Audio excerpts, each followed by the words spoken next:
The numbers were right. I'd printed them out, color-coded them, put them in a clean folder, market rate for my position, 10 years of contributions. A 9% adjustment would bring me to just below the industry median. It was reasonable. It was humble.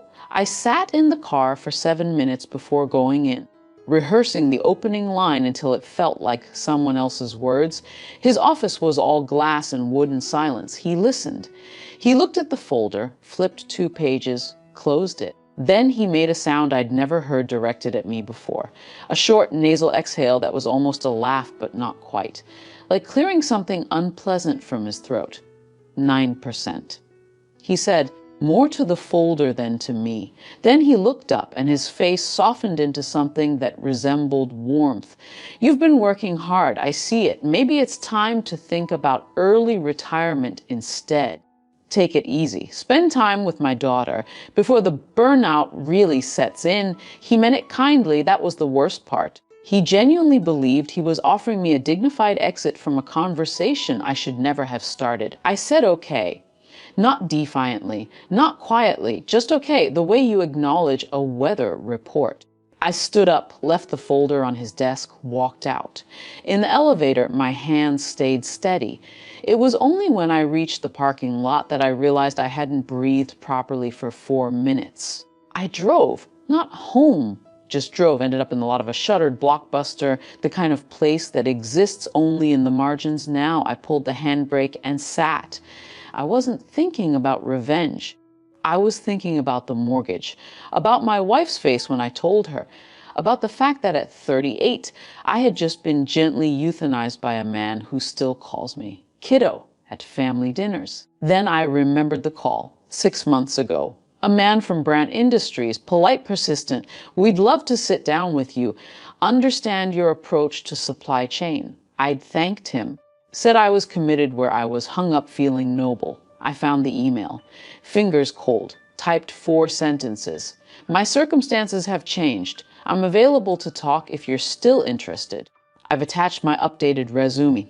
No pressure. I hit send before I could change my mind. Expected nothing. Waited. The call came 2 hours later, not from the recruiter, but from the CEO himself. A voice I recognized from industry panels, calm and unhurried. "Your email landed at a good time," he said. "We've been watching you for a while.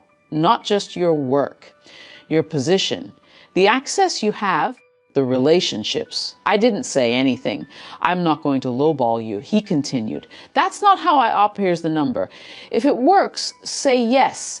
If it doesn't, no hard feelings." He named a figure, then another number on top of that, performance-based. It was more than triple my current salary. It was also a role with actual authority, actual decisions, actual visibility. I said yes, not because of the money, because of how he said it. Like I was an asset, not an accessory. My wife took it better than I expected. She cried a little, but not the bad kind of crying, the confused kind. The kind that doesn't know which loyalty to land on. "He didn't mean it the way you took it," she said. I didn't argue. I just said maybe not.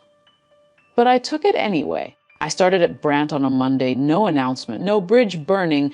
I simply stopped showing up at the old place, let the silence do the work. By Wednesday, the calls started. First from confused colleagues, then from my father, in-law's assistant. Then from him, voicemails that shifted from bewilderment to something tighter, sharper. I didn't respond to any of them. Friday morning, 8:30, Brant strategy meeting. We were reviewing a bid for a logistics contract that my father, in-law's company, had held for 11 years. I was presenting the weak points in their current operation, the exact weak points I'd spent a decade building and therefore knew intimately. My phone buzzed. Screen lit up. File. I glanced at it. Kept talking. It buzzed again. Then a third time. The room went quiet. Everyone looking at me, then at the phone, then back at me. I picked it up. Looked at the name. Thought about the laugh, the folder. The kindly suggestion that I go away and tend his daughter's garden. I pressed the side button. The screen went dark. I placed the phone face down on the glass table. Not a slam. Just a placement. Then I looked back at the projection. As I was saying, I said, The weakness in their current supply chain is structural. They've optimized for comfort, not cost. That's where we come in. The meeting continued. No one mentioned the phone. No one needed to. Driving home that night, I passed the old office. The lights were still on in the corner office on the 15th floor. I imagined him there, maybe still holding his phone, wondering what had just slipped out of his hands. I didn't feel triumphant. I felt something quieter, a kind of settling, like the last piece of a puzzle clicking into place, even if the final picture wasn't the one anyone expected. At dinner, my wife asked how my week was. Good, I said. Productive. She waited for more. I didn't give it. Some silences aren't empty. They're just not ready to be filled yet.